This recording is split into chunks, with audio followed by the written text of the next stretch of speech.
Hello dear students, welcome to Shri Shraddha English medium school online classes standard 7 subject Hindi. आज हम पढ़ेंगे part 4 पत्थर का इतिहास। Open your textbook. Part 4 पत्थर का इतिहास। तो पहले हम देखेंगे कि पत्थर के इतिहास पाठ में क्या है। तो पत्थर का इतिहास पंडित जवाहरलाल नेहरू द्वारा अपनी बेटी इंदिरा को लिखा गया एक पत्र है। इस पत्र में वे इंदिरा को पत्थरों द्वारा इतिहास को जानने की कला के बारे में समझा रहे हैं। Open your text book, page number 32।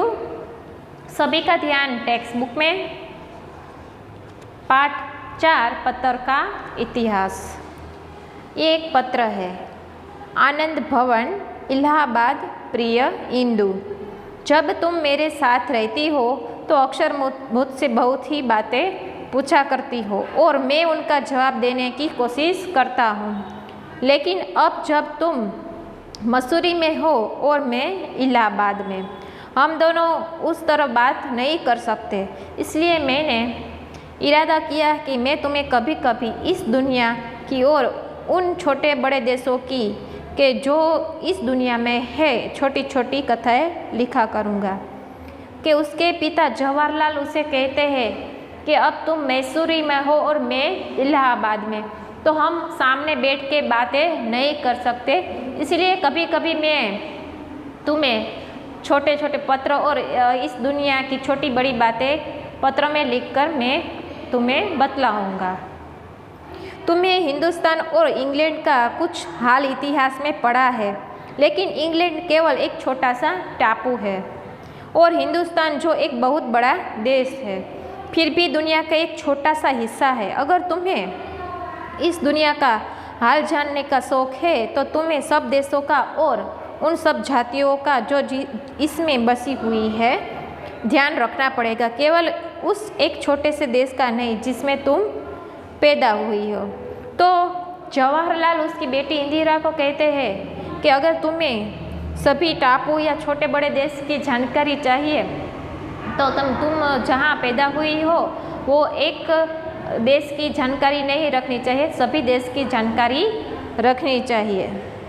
तुम इतिहास किताबों में भी पढ़ सकती हो, लेकिन पुराने समय में तो जब आदमी पैदा ही नहीं हुआ था तो किताबें कौन लिखता, तब हमें उस जमाने की बात कैसे मालूम हो। उस पुराने ज़माने की लिखी हुई किताबें न होने पर भी पेज नंबर 33 कुछ ऐसी ही चीज़ें हैं जिनसे हमें इतनी ही बातें मालूम होती है। तो पहले के ज़माने में तो बहुत किताबें भी नहीं होती थी, तो आदमी कब पैदा हुआ और किताबें कौन लिखता है वो कुछ पता नहीं चलता था।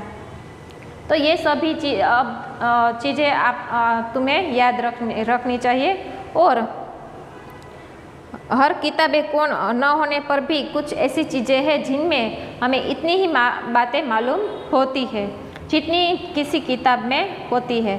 ये पहाड़, समुद्र, नदियाँ, जंगल, जानवरों की पुरानी हड्डियाँ और इसी तरह की और भी कितनी चीज़ें हैं जिनसे हमें दुनिया का पुराना हाल मालूम हो जाता है। तो कहा है कि समुद्र, नदियाँ और जानवरों की पुरानी हड्डियों से हमें कुछ चीज़ें मालूम होती है जिससे दुनिया का पुराना हालचाल हम जान सकते हैं। मगर हाल जानने की असली तरीका यह नहीं है कि किताबों में ही लिखा हो। मगर हाल जानने का असली तरीका यह नहीं है कि हम केवल दूसरों की किताबें पढ़ लें, बल्कि सुंदर संसार रूपी पुस्तकों को पढ़ें।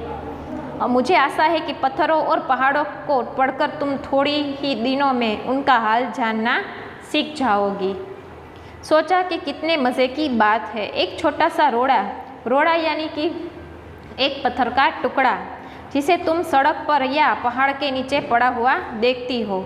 शायद संसार की पुस्तक का छोटा सा पृष्ठ यानी कि पेज या पन्ना, शायद उससे तुम्हें कोई नई बात मालूम हो जाए।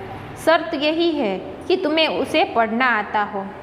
तो जवाहरलाल अपनी बेटी को कहता है कि एक छोटा सा पत्थर पहाड़ के नीचे पड़ा हुआ आप तुम देखती हो, तो एक संसार की पुस्तक छोटा सा पेज उसे मालूम नहीं होता। शर्त यही है कि तुम बोली उर्दू भाषा हो, हिंदी अंग्रेजी सीखने की के लिए तुम्हें उसके अक्षर सीखने होते हैं।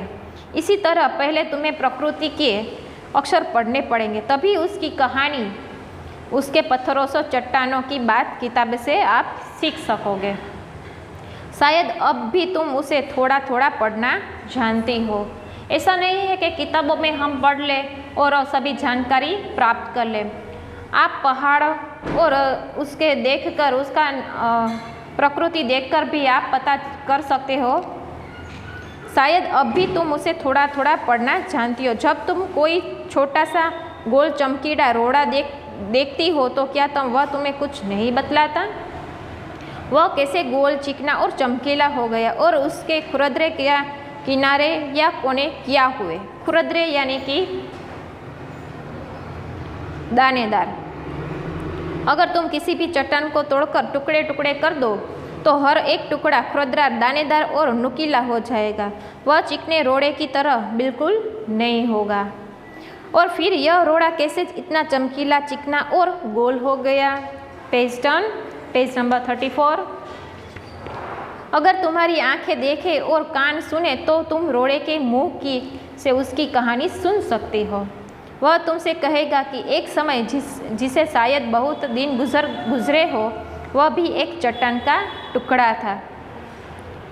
कि वो कहता है कि अगर तुम रोड़े या पत्थर का टुकड़ा हाथ में लोगे तो वो भी कहेगा मैं भी कभी चट्टान का एक टुकड़ा हुआ करता था।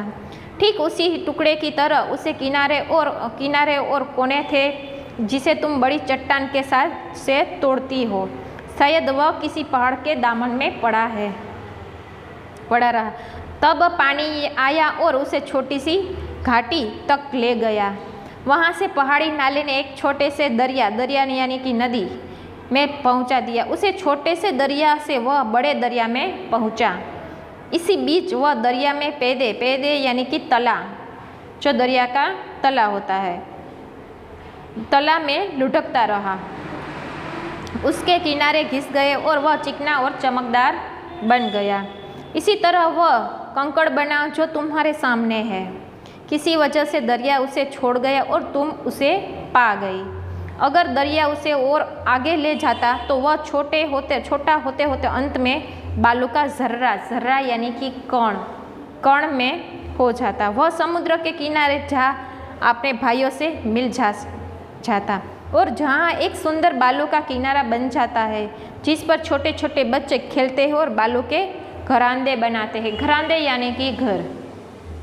अगर एक छोटा सा रोड़ा तुम्हें इतनी बातें बता सकता है तो जरा सोचो कि पहाड़ों और दूसरी चीज़ों से जो हमारे चारों तरफ है हमें और कितनी बातें मालूम हो सकती है। एक पत्थर का टुकड़ा जो तुम्हें इतनी सारी बातें बता सकता है तो तुम सोचो कि आसपास की प्रकृति, तो हमें चारों तरफ हम देखते हैं तो हमें कितना पता चल सकता है प्रकृति के बारे में, आसपास की दुनिया के बारे में, आसपास के देश के बारे में। इसलिए जवाहरलाल कहते हैं कि इस सभी बातों का तुम्हें ध्यान रखना चाहिए और देशों का ऐसा नहीं है कि हम जहाँ पैदा हुए हैं उसी देश का ही पता रखें। दूसरे देशों का भी हमें जानकारी जो चाहिए तो दूसरे देशों के भी जानकारी रखनी चाहिए। तो पाठ का संदेश है कि प्रकृति की प्रत्येक वस्तु हमारे लिए उपयोगी है तथा हमें कुछ न कुछ सीख देती है, अतः प्रकृति से सीखते रहना चाहिए। अब हम शब्दार्थ देखेंगे। पृष्ठ यानी कि पेज, पन्ना। जबान यानी कि बोली, भाषा। रोड़ा यानी कि पत्थर का टुकड़ा। खुरदरा यानी कि दानेदार। दरिया यानी कि नदी। पेंदा यानी कि तला। जर्रा यानी कि कण। घरांदे यानी कि घर। तो ये हुए हमारे शब्दार्थ। तो पूरा पाठ और ये शब्दार्थ फिर से एक बार जरूर पढ़ना। Thank you.